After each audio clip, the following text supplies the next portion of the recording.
Special धन्यवाद करम हम पवन भैया के और उनकर करीबी दोस्त दीपक सिंह के। कल दीपक भैया के इंस्टाग्राम आईडी से एक पोस्ट डालल गई बा जोना के देख के दिल में बहुत ज्यादा सुकून बा, मन एकदम प्रफुल्लित बाटे। वो पोस्ट के बारे में बात कीजिए और आप लोग से बता दी कि एक कहानी के साथ ये वीडियो के अंत करम और कहानी बहुत मजेदार बा, तो आप लोग पूरा वीडियो में बनल रह जा।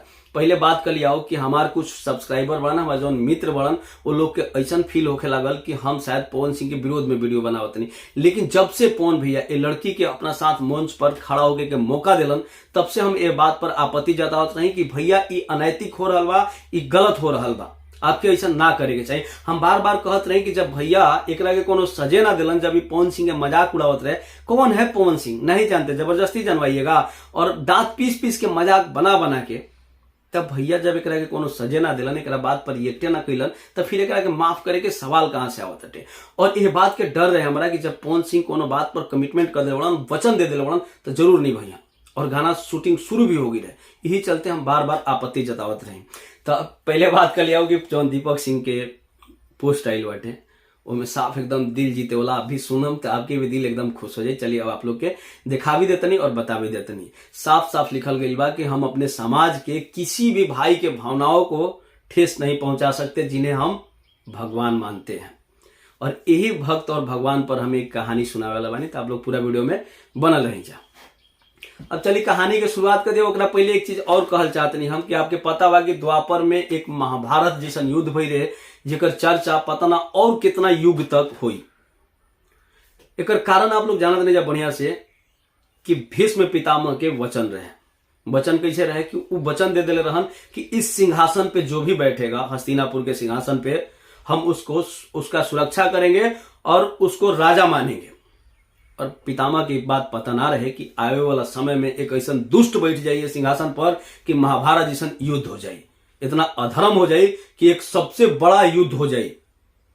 और आगे चल के बैठल धृतराष्ट्र, जेकरा के हमनी के बढ़िया जानत नहीं जा अनहरा, और लागल गलत कार्य करे, ओकरा राज्य में अधर्म होखे।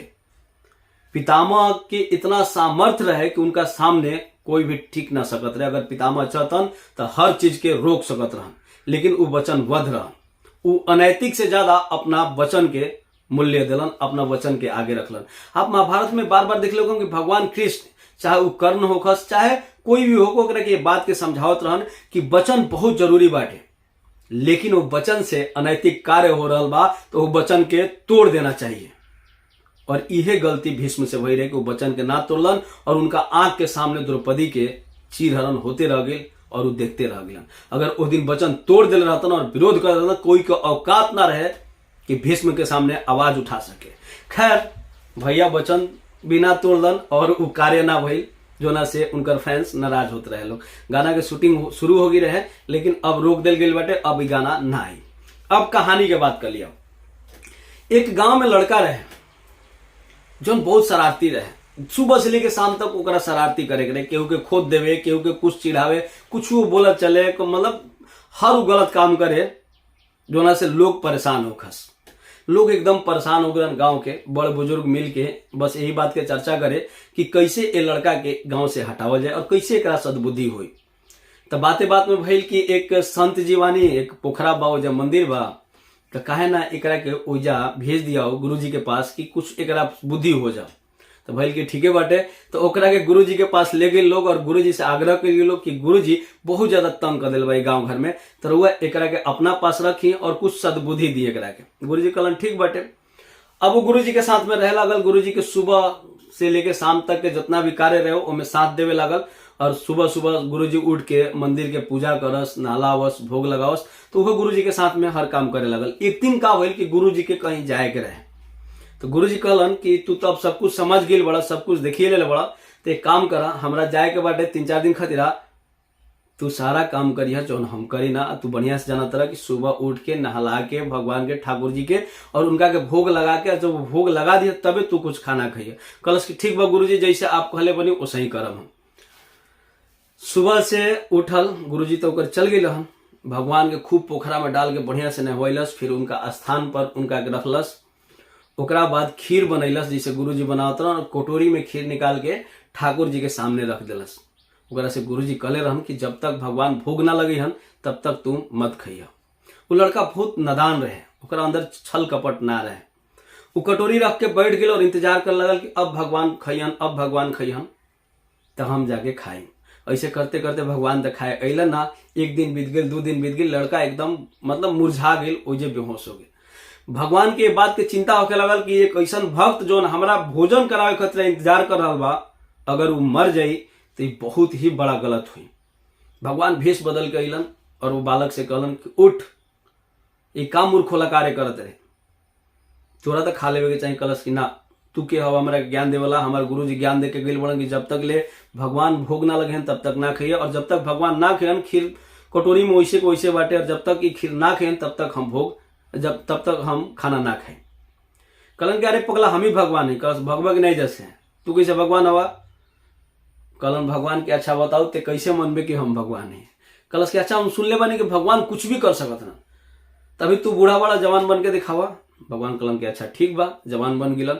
ओकरा एकदम लागल कि अरे सच में ही भगवान तना हमें, हाथ जोड़ के एकदम बैठ गए उनका शरण में। कलश की भगवान जइह मत, हमार कुछ सवाल बा ओकर जवाब दे के जइए। भगवान कलन पूछ। कलश की भगवान ये बताओ तू कहाँ रहेला?